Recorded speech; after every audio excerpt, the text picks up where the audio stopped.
Lights, camera, action. Okay.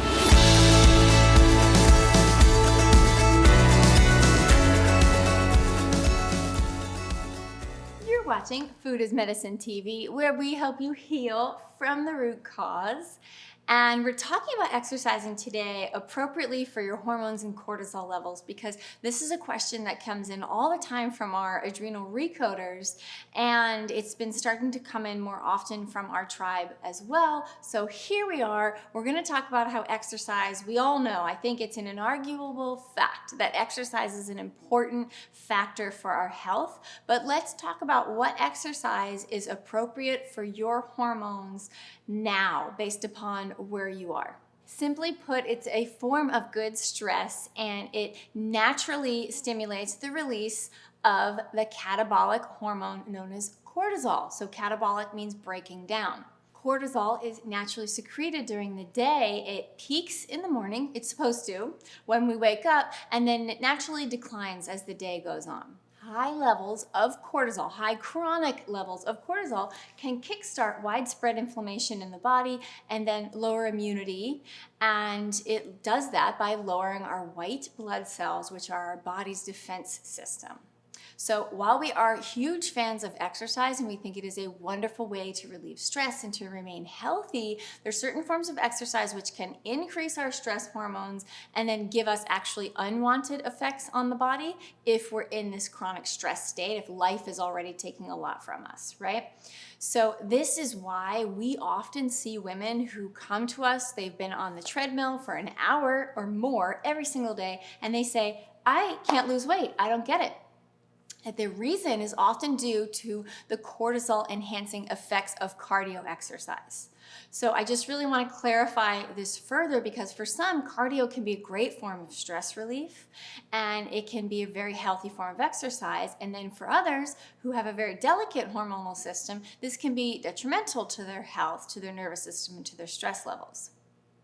So science accepts, it's no longer, a mystery. Science now accepts that our body stores emotions. Therefore, moving our physical bodies is a given. It's a great way to release trauma and stress, as well as to stop our bodies from living off of stress hormones as our energy. However, if you're struggling with hormonal imbalances, especially the concept of poor functioning adrenals and thyroid, hypothyroidism, over-exercise can leave you feeling more exhausted, shaky, and wreak havoc also on your sex hormones as a result. So exercise, even mild for some people, can deplete our bodies and deplete our metabolic reserve, which is basically our energy storage system.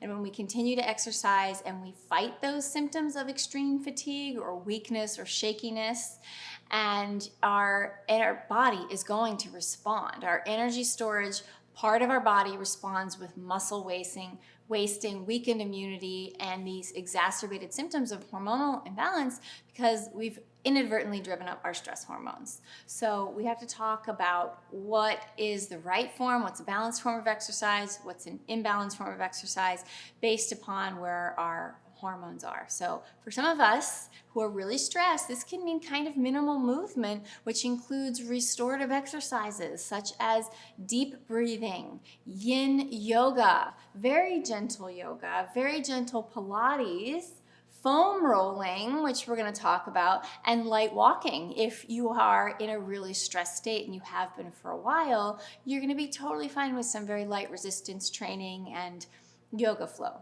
It's all individually dependent based upon our own biochemistry and hormonal reserves, meaning we should not all be doing the crazy intense workouts for a long period of time, or even the short bursts, this high intensity interval training, to achieve such things such as weight loss. And this is really coming now from working with hundreds of people in our Adrenal ReCode program. We often get asked, okay, well, how is exercise affecting my thyroid and my adrenals? And how do I know how to exercise appropriately so I can contribute to my healing process instead of, have to spend the whole day recovering from the exercise that's supposed to be good for me? Our response is to ask you to tune into yourself to see how it makes you feel. So the right type of movement, it should energize you and make you feel refreshed afterwards. Movement is an essential piece of healing. We all need to do it. It's just the key is to find the right movement to meet where your body is currently in your healing process. So if you're someone that has consistently low body temperature and pulses, aka low thyroid and adrenal function, then your body is already sensing that you are running for your life 24/7, even if you're completely exhausted, and it needs to be supported, not pushed harder. If you push yourself to the point of exhaustion, you're compromising your thyroid. So the best thing to do when healing is to let breath be your guide. Let your breathing dictate the intensity and only breathe through your nose. So if you have to breathe through your mouth, then you're working out too hard. So this type of nose breathing only when you exercise is going to ensure that you're meeting your body's needs and you're not exceeding your energy threshold, and that your cells are in fact receiving the oxygen that they need. If you start to breathe out of your mouth, then you're exercising too hard for your current level. That is the easiest way to exercise appropriately for your cortisol levels. I'm going to give you just a couple simple things to think about when you're working to find the balance between healing and movement.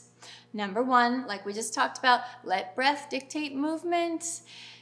Do any movement at an intensity that you can maintain nose breathing. And then you know what?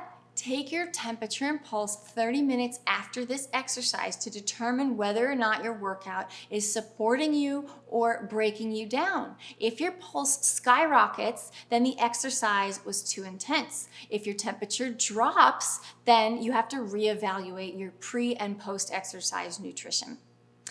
You want to make sure you have a solid nutritional foundation that supports your physiology so you're able to meet the needs of the added demands that exercise puts on your system. So always have a meal, small meal, 60 minutes prior to working out. Make sure that it's light, easy to digest, metabolic. Make sure that it has carbs, protein, and fat. This could be a cassava tortilla with a quarter of an avocado and a turkey slice, something simple. And then also have a little protein shake afterwards that also has some protein and fat. Now, our favorite recommended movements while you're healing your nervous system, if you are struggling with insomnia, exhaustion, and low energy and these kinds of hormonal imbalances, get your buns to yoga. Yoga is an excellent way to stimulate the mind-body connection, help you tune into yourself, and use your breath for increased cellular energy and healing, and to train the body to stop overproducing cortisol.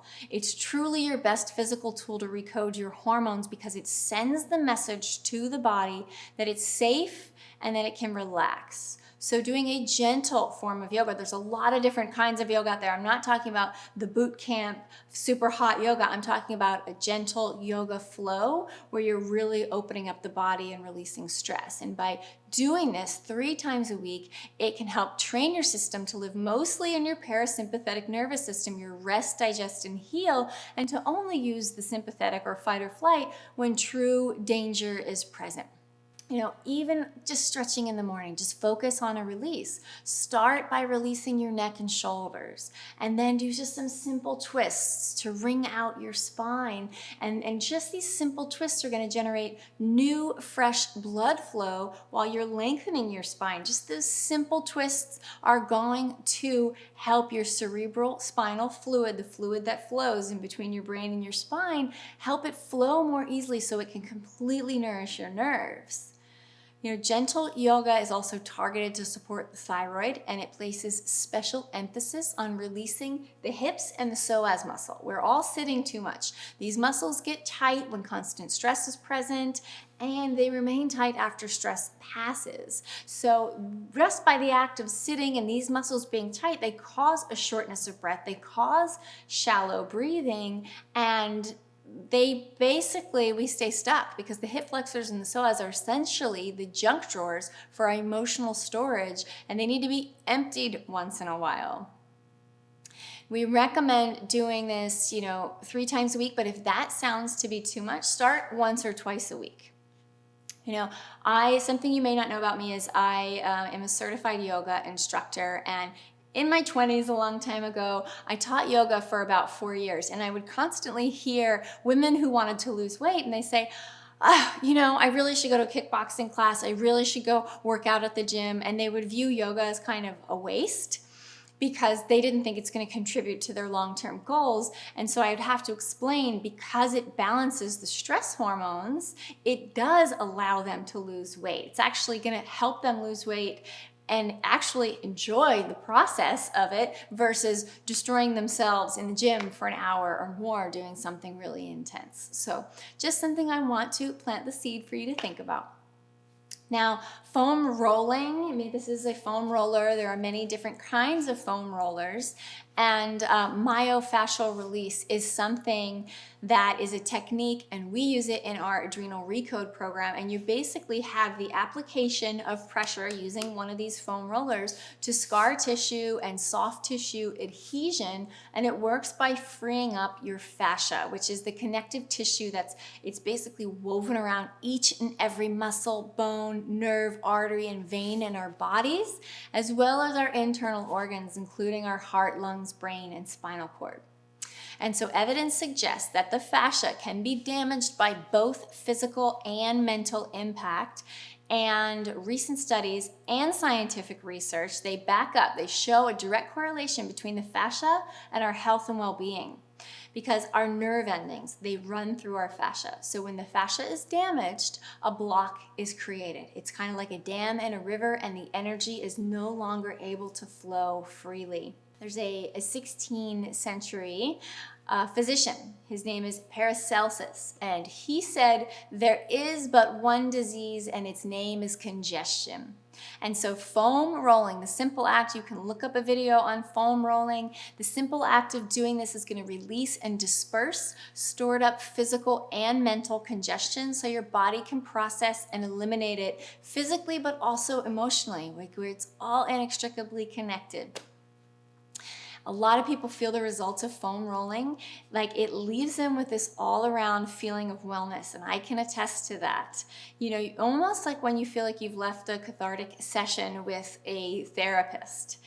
You want to be mindful when you're actually doing it about where your tender points are, and you want to work through those. When you get to a tender point, you just kind of want to pause and use your breath and be gentle with it until you feel a release versus muscling through it. So you could simply start with foam rolling, or you can add it into your yoga routine as well. We typically recommend aiming to do 20 minutes a day of foam rolling at least several times a week if you want the benefits to start stacking up. And we're huge fans of walking. You know, walking is one of the most underutilized things you can do for your health. We love walking to improve circulation, strengthen muscles, improve sleep by increasing certain neurotransmitters and decreasing stress hormones like cortisol. And just 30 minutes of walking a day, which we can all do. It's been shown to reduce fasting blood sugar levels in those with diabetes. It's a low stress activity, and it can be great for those with adrenal dysregulation and thyroid issues when you don't have that much energy. And you know, when your body's drained and fatigued, a 15-minute walk is a great form of exercise to actually shift that feeling and get circulation going again. So grab a friend, enjoy your time in nature. Walking with nature is going to give you increased energy as it is and allow you to be more grounded and enjoy a better sense of well-being. Okay? Can you do that? Can we all do that? We can all start with at least a 15-minute walk, work up to 30 minutes, and our exercise capacity increases as we heal, as we take our temperatures, we take our pulse. If we want to train for these marathons or triathlons, you know, you got to work up to whatever it is you're looking to do physically with your body. Time of day. Exercise is important what time of day you exercise. So along with the type, it's important to look at the timing of it all. So I mentioned that cortisol naturally peaks first thing in the morning and then slowly declines throughout the day, which makes the best time to exercise in the morning or mid-morning, because it will not have the same effect on your cortisol levels than, say, exercising in late afternoon or evening. And if you have trouble falling asleep or staying asleep, then I don't recommend exercising at night, because this can be driving up your cortisol levels and then inhibiting a normal sleep-wake cycle. I hope that this show has helped you understand how exercise specifically impacts our adrenals, thyroid, brain, and nervous system. Really, because of the fast pace of modern society, many of us are dealing with issues with these four systems, and whereas we never were before. And that's the current trend that we're seeing, is how important it is to use exercise appropriately and in tandem with its effect on cortisol in order to find your individual sweet spot. Questions, comments, concerns? Let us know. Leave a comment. Thank you so much for watching, and we'll catch you next time on Food is Medicine TV.